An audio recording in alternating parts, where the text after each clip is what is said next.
Hello and welcome back to the Fundamentally Fit podcast with me, your host, Andy Strong, and a good morning, good afternoon or good evening to wherever it is that you are listening to this week's podcast. We're episode number 44 and we're kicking off our Mind Month for the month of August. Everything to do with success, diet, weight loss, and how we think about our success, how we think about our progress, and how we can be more successful moving forward. Today's topic, we're going to be talking about how not to quit and helping you acquire a success mindset. I'm going to be talking about how successful clients think about their weight loss and their goals and how they use that to drive themselves forward, and also some of the traps that I see the less successful clients be and how you can try to avoid and overcome them, and more importantly recognize when you have fallen into one of these situations so that you can pick yourself up and move forward to a successful, more happier, healthier place. Before we jump into that, I just want to say a big thank you to everybody who sent me emails and messages last week on the launch of the new Fundamentally Fit Nutrition website. Nice to know everybody likes it and is enjoying it. If you missed last week's podcast, we've just launched a brand new website which brings all of our coaching, nutrition coaching under one roof. You can go and access the best of all of our services, our food diary analysis, our brand new 3 hours weight loss coaching group, weekly coaching calls, a huge members area of videos and downloaded success tools to kind of educate you through your lifestyle change. Whether you've got 3 or more stone to lose, it's a fantastic resource to help you with your lifestyle change.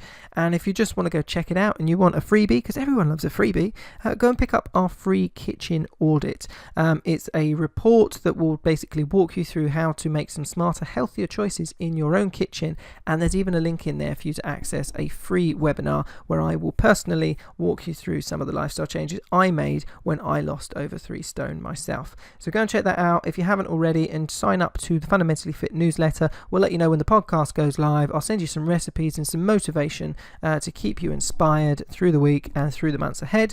I'll link that up below this podcast over on fundamentallyfit.co.uk and of course on SoundCloud, and you'll also be able to find that over on fundamentallyfitnutrition.com as well. Right, that's all the shameless plugs, unless I find another opportunity to make a shameless plug, and I shamelessly will plug that plug, but if not, I think we should jump into today's podcast. So, how not to quit, how to acquire a success mindset. Now, there's a few things in here that could well make you uncomfortable, could well make you think, God, he's a complete dick. He's meant to be a coach. That's not very motivational. But bear with me. Go for the whole podcast. Listen to the whole thing. Hear me out, because what I'm talking about today, I've seen time and time and time again in all different varieties, situation, personal circumstance, and actually some of the things I'm going to share with you here, comfortable or uncomfortable, are really relevant, really useful. And if you take heed of what my advice is towards the end of the podcast, you can use this to kind of motivate yourself and get yourself moving forward. So some really, really useful stuff in here today. As always, if you have any questions or feedback, please send them to andy@fundamentallyfit.co.uk, and I'm happy to take your questions. And if it's a good one, I'll even feature it on a future podcast. So how to acquire a success mindset, how not to quit. Now, within the way that we look at our health and fitness, something that's become very apparent to me is that our ability to be motivated by statistics is not very great. Now, there will be certain individuals out there that will look at health statistics, will look at recommendations based on, what the government has said, what the NHS has said, and that will be enough to inspire them to make change. For the majority of people, this advice doesn't really touch the side, and it doesn't inspire us to take the types of decisions and lifestyle change that we need to. That's why as a population we don't move enough. That's why as a population we have a huge issue with heart disease and diabetes. It's why as a population we're struggling with obesity in general and being generally overweight and inactive.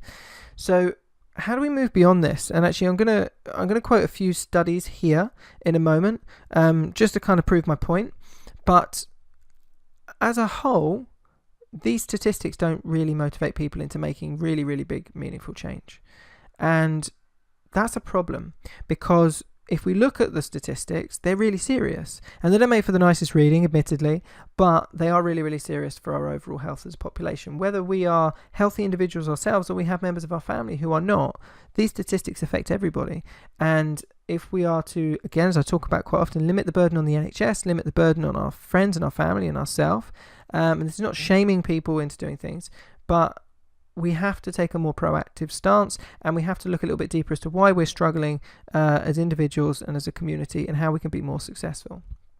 Now, I picked out a particular study to demonstrate this. Now, the 2017 British Heart Foundation study showed into physical activity, shows that 20 million adults in the UK are currently inactive, and that means that they are failing to hit regularly their 10,000 steps. They're not hitting their 3 to 4 exercise sessions per week, and that doesn't have to be really high intensity exercise. That's just the minimum to be classed as active. So we're not talking about doing a lot of exercise and physical activity to hit these stats, but 20 million adults are currently classed as inactive in the UK. If we then look at how that interacts with the leading cause of premature death in the UK, which is coronary heart disease, we can see that regular physical activity can reduce early death from coronary heart disease by 35%. And this is the statistics in this British Heart Foundation study. I will link that down below in the on the fundamentallyfit.co.uk and over on SoundCloud as well, so you can go and check that out there. It's not a huge read, but it is a good read. It's an interesting read. Now, in this study, they also looked a little bit broader as to the global burden of disease, and this is what they had to say. The UK analysis of global burden of disease from injuries, The UK analysis of global burden of disease, injuries and risks estimated physical inactivity contributed to almost 1 in 6 deaths from any cause. So as a comparison of these three things, we've got 20 million of the UK population is classed as physically inactive. We've got regular physical activity can reduce early death from coronary heart disease by 35%. And then looking at the global burden, 1 in 6 deaths can be attributed to having contributing factors by being physically inactive. So really, really serious, but unfortunately not enough to motivate most people. And something that I talked about last week in podcast 43 is how I see this play out with clients where it doesn't motivate them. And this was not too long ago. I sat down with someone and we were looking at their current weight. They're really struggling with the weight. They're heavily obese. They're struggling with walking and not being breathless, struggling walking up the stairs, struggling struggling with the impact of their lifestyle on their daily activity. But unfortunately, this wasn't enough to motivate change. And this individual felt that the thing that would really motivate them to take time out of work, to take and make enough time through the day to look after their diet, to be more physically active, would be a major health scare. And to a certain extent, I can understand that as a response, because nobody thinks that they're going to be the one that is not well or has one of these things happen to them. That's natural. We don't want to think about that. And the thought of one of these things happening would then mean that you'd have to take it seriously, and therefore that might somehow make it easier. But if you fall into that category, it's a pretty risky place to be, because we know that coronary heart disease is the leading cause of premature death in the UK. So if you're going to roll the dice, and the statistics are as bad as they are, disappointingly, then if you get that major health scare, it might not just be a case of being diagnosed with type 2 diabetes and losing weight and reversing it, which is by no means a given in any set of circumstances.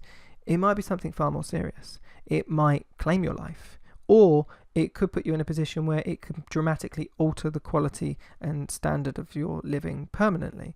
So this is a very risky dice to roll, and it would be much more beneficial for everyone, both your friends, your family, your personal health, to take a slightly different approach. And that's what we're going to talk about today: how not to quit and how to build that mindset to be more successful. But don't rely on a health scare to be the thing that motivates you, because that's risky territory for everyone. So if we then look at clients who are struggling, quite often they can fall into what I class as the victim trap. And this isn't about them playing the victim or playing up to being a victim, but more a victim of circumstance and how they react to that. So I see people who feel like they are trapped in their own lifestyles. So they feel like they can't get to the gym because they get up too early for work and they get back from work too late. Okay, so the week is much more challenging. Maybe they could train in their lunch break. Maybe they could do more at the weekend. You get people who have to manage a very busy family life. You get people who maybe can't cook and actually find that means that they can't cook healthier meals. You can have individuals who struggle to get enough sleep, and therefore the quality of their food choices, their energy and their stress is all affected. And people react to this in very different ways, but the successful clients, regardless of what their personal circumstances are, will look at ways to overcome these circumstances, these barriers to their success. They'll create new strategies, they'll adapt their lifestyle, they'll try new things. Those clients that aren't successful become a victim of those circumstances. They fall into the victim trap. So they say, I can't lose weight because I am doing X amount of hours. I can't eat well because I end up having takeaways because I get home from work too late. Or I can't cook very well and therefore I can't lose weight because I can't cook these recipes that you're giving me. And actually, it's how you choose to approach that, because if weight loss, lifestyle change was easy, then we wouldn't as a nation have a problem with it. We wouldn't as a nation be very unhealthy and sick. But unfortunately we do. And so we as individuals have to adapt our approach to be more successful. And so the victim trap is that feeling of, same as we talked about last week in the previous podcast, that feeling of being trapped, inertia, being stuck. And what we need to do is to help you start to build the momentum to help you tackle some of these things. And I've seen every combination of this going. I've seen really, really busy clients who had no time, literally had no time to train, and we've helped them work a routine that fits for them. And it's about just taking the smaller steps and saying, well, okay, maybe this individual can't get in 3 to 5 sessions to start with, but actually, do you know what? They could probably walk a little bit further. They could go and walk 20 minutes at the end of their day. That'd be good for their stress. It would help them sleep better, get their physical activity up. We could get them off the train a little bit earlier and they could walk the next bit to work. They could get up 20 minutes earlier and walk to the train station. There's always something that you can do if you are prepared to, and if your goal genuinely motivates you and you want to be successful. So you only fall into this trap when you are almost looking for a reason for these external factors to stop you going forward. If it's something external to you, then it's a great reason not to do it, because it's more comfortable to not make change, because nobody wants to make change because change is uncomfortable. So if we look at these 5 external factors as the reason that we can't change, it's not our fault, we're not to blame. So actually the fact that we're overweight, unhappy, stressed and not managing life as well as we want to, and we're not doing the things that we want to, we've got a great reason to not do it. Up until the point where we become unwell, we want to go on holiday and enjoy time with our family, but we're out of breath and we can't do it. Until we want to wear a certain item of clothing because it makes us feel good, and all of a sudden it doesn't, because it doesn't fit properly, and then we feel bad. So don't fall into the victim trap. Use what we're going to teach you in the next part of this podcast to start to tackle some of these legitimately and often very, very challenging parts of your lifestyle. But the victim trap assumes that everything is happening to you. But remember, you always have a choice. You always have a choice. And let's talk a little bit about how we can enact some of that choice. It's important to state at this point, this isn't about shaming people. This isn't about saying, you're not doing this, you're a bad person, you're not doing that, you're a terrible person. It's not about that. We all have these struggles in, whether you have it in your weight, whether you have it in managing your career, managing your family, we all have these exact same struggles. They just manifest differently in different individuals, but we have to learn to overcome them. Now, something that I see in successful clients, successful people that I work with, is their attitude to responsibility. And this is not saying, state from the off, this is not me saying that if you're struggling with your weight loss, you're irresponsible. That is not true. But the way that successful clients treat responsibility is very, very different. Their attitude and their view on responsibility is different. And so I'm going to give you an example. So I had a previous client and she'd been away on holiday for 2 weeks, had a nice time, had a good chat about what she'd been up to. She was pleased that she'd made some better food choices. She was pleased that she'd been to the gym a few times, and she was pleased that she hadn't eaten as much as if she hadn't eaten as much as she would have done before she started working with Fundamentally Fit, which was all fantastic. Now, when she weighed in, her weight was exactly the same as it was the day before her holiday 2 weeks previously. Now, professionally as a coach, this is a fantastic result because most people will put on in the region of 3 to 5 pounds for a 2-week holiday. Now, this individual managed to stay the same, so this is great because it means they've had a nice holiday, which is good, important, good to let your hair down. It also meant that now we wouldn't have a couple of weeks of her losing the weight to get back to where she was before she went away, and then another couple of weeks to get moving towards her actual long-term goals, which meant we'd effectively saved a month. This is brilliant. This is a fantastic starting point. It would have been better if she'd lost weight, of course it would, but we live in the real world and we want to have holidays and we want to have a nice time. However, this particular client did not take this news very well and didn't take it in the context at which it was actually a very positive result. She insisted that I weighed her in a second time and then weighed her in a third time because she didn't believe that it could be possible. Unfortunately, she wasn't taking responsibility for the fact that she had just had a 2-week holiday, and by her own admission, she had been drinking a little bit more, moving a little bit less, and eating a little bit more. Now, despite the things she'd done to mitigate that, which clearly had an impact because her weight hadn't gone up, she wasn't prepared to take responsibility for the bad aspects of the fact that she'd been on holiday. She was very willing to accept responsibility for the positives and things that she had done, but not for the things that were perceived to be negative. And this is a common trend of the successful versus the unsuccessful. And we all want to, when we lose weight, claim responsibility for the hard work, the effort, and everything that we've done in the last 7 to 10 days to help us lose that weight or move us towards a fitness goal. And absolutely, if you're working hard, that's fair. That's momentum. That's a fantastic thing to do. But when you are struggling and you aren't achieving or you're not quite where you want to be, it's equally important that you take responsibility for where you are on that given day. And that's not to be the stick to beat yourself with, to make yourself feel bad, but therein lies the lesson for future success.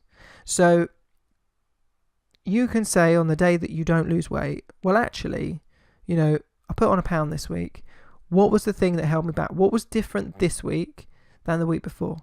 Well, actually, I didn't get to the gym that extra time, and I had to go out with friends on Friday night, and then I had a family dinner on the Sunday afternoon, so my calorie intake was probably a little bit higher. Actually, that's probably where the problem was. Okay, how can I adapt that? Well, actually, the next week's a bit quieter. Actually, next time I have a family event, I need to make sure that I go to the gym before I go out for the evening, and then maybe I could check the menus before I go out to make some healthier choices if that's something that you're motivated to do. So there's always something you can do. And with this individual, when we looked back over her 2-week holiday, while she had made some better choices, she drunk more than she would in a normal week, and she'd been away for 2 weeks.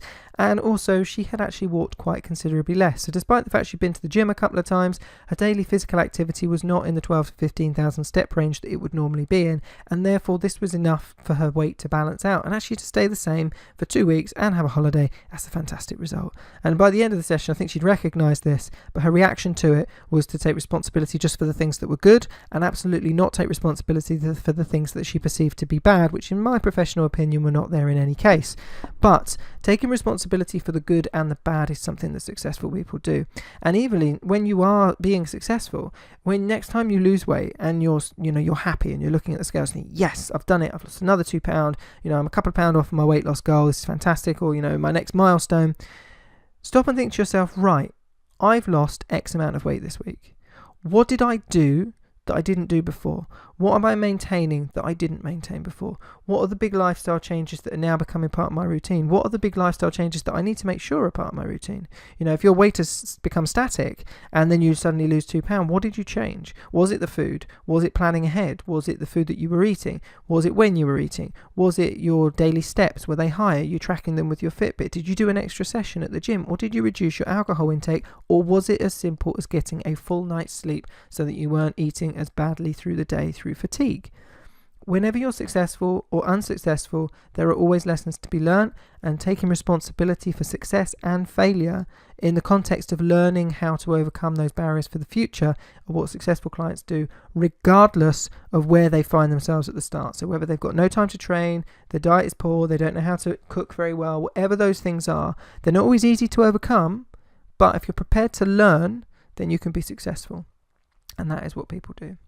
Now, just to move this forward a little bit, one of the ways I like to look at this is in terms of balance. So you can think of your lifestyle as moving towards balance or moving away from balance. It's on a sliding scale.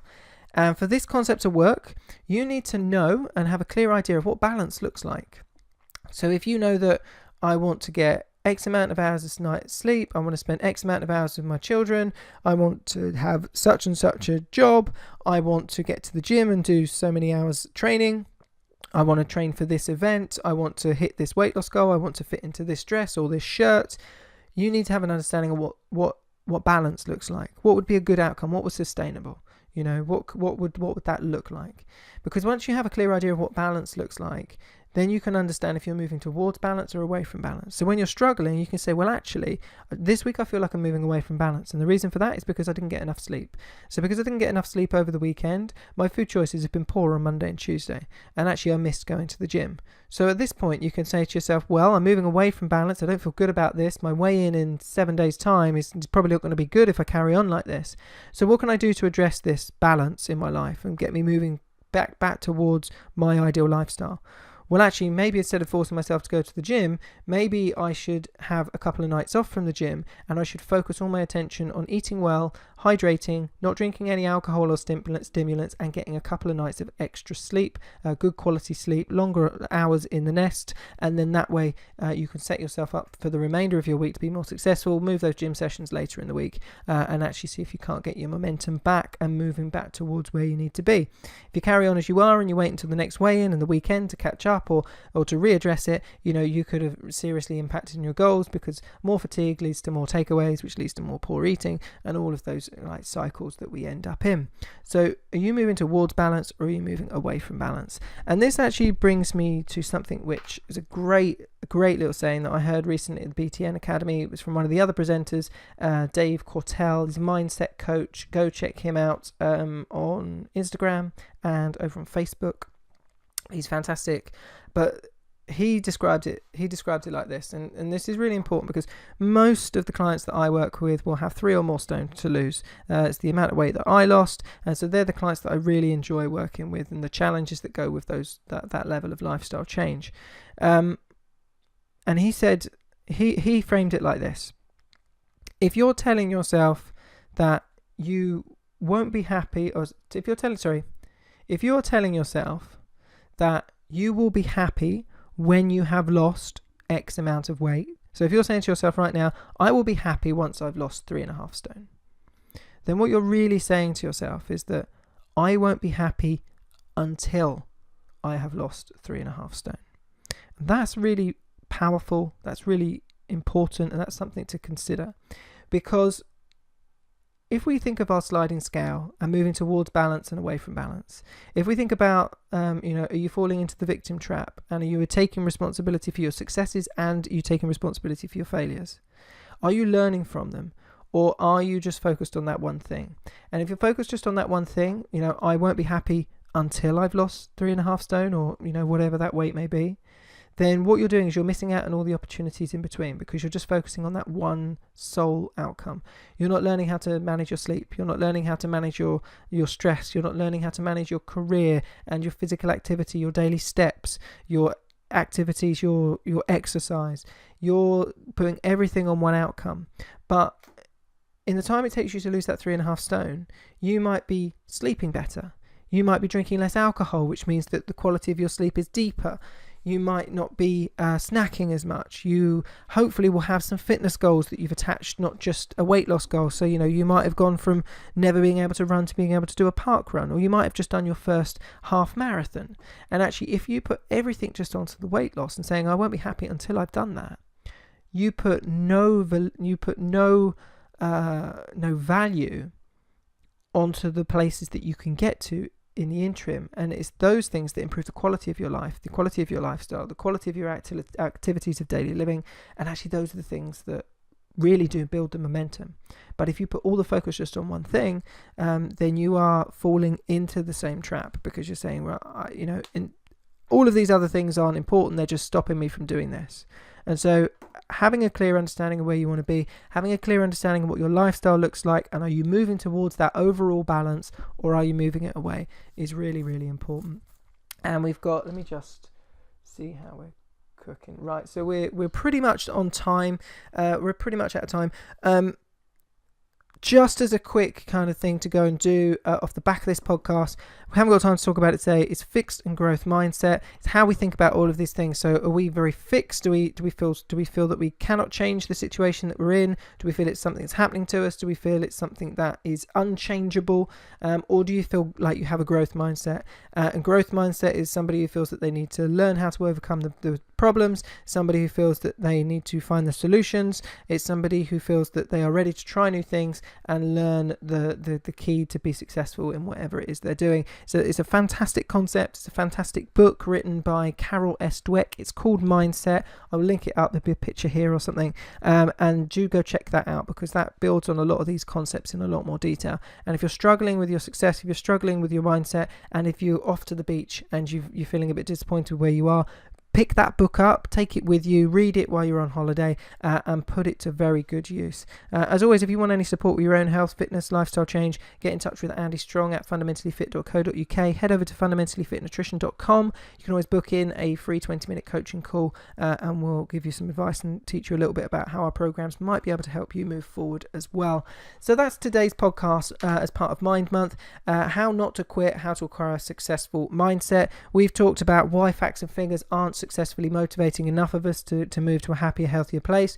We've talked about how people can fall into the victim trap, where they feel things are happening to them, that they have no control over them. And then we've also talked about how we can take some personal responsibility for our successes and our failures, and how we can use those to really learn what needs to be done to move us forward. And even if you just do one thing, even if you just say, right, well, okay, I haven't got a lot of time to train, haven't got a lot of time to do this, I'm struggling with my cooking skills, what's the one thing that you could do? So it might be that you get your friend to teach you how to cook at the weekends. It might be that you get an extra hour's sleep a night to help you reduce your stress and improve the quality of the food that you're eating, because you're not eating in such a reactionary way.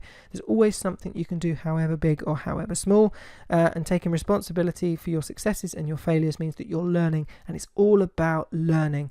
And then we've got understanding what your lifestyle should look like in an ideal world for your own personal perspective. And are you moving towards balance and a balanced lifestyle, or are you moving away? And if you're moving away, what do you need to do to address that? What's the one or two things you could do to help you move to a better quality lifestyle?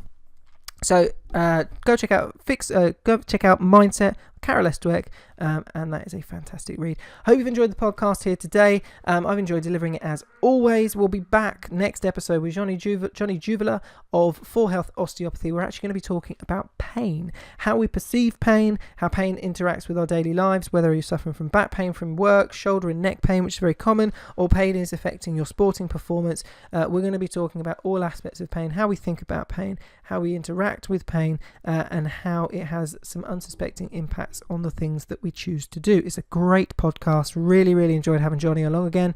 So do check that one out next week. I look forward to speaking to you then. If you want any help, have any questions, pop them over to andy@fundamentallyfit.co.uk. And if you want to have the podcast drop into your inbox, head over to fundamentallyfitnutrition.com and sign up for the newsletter there. Until next time, I'm Andy Strong, and this has been the Fundamentally Fit podcast.